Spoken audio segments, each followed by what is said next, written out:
Ngunit sinabi ng Panginoon kay Samuel, "Huwag mong tingnan ang kanyang mukha o ang taas ng kanyang kataasan, sapagkat aking itinakwil siya, sapagkat hindi tumitingin ang Panginoon na gaya ng pagtingin ng tao, sapagkat ang tao ay tumitingin sa mukha, ngunit ang Panginoon ay tumitingin sa puso."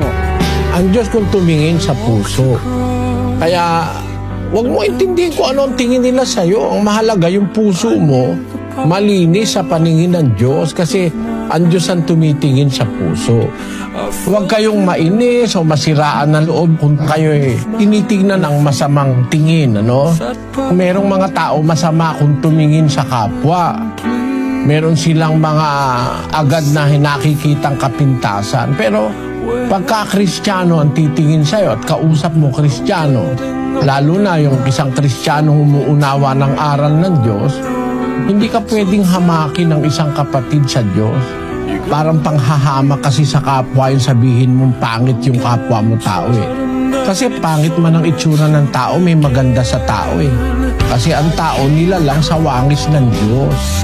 Hindi natin dapat hamakin ang tao sa kanyang itsura. Pangunahin na, tinitingnan ng Diyos sa tao yung puso. Hindi mahalaga yung sinasabi ng tao.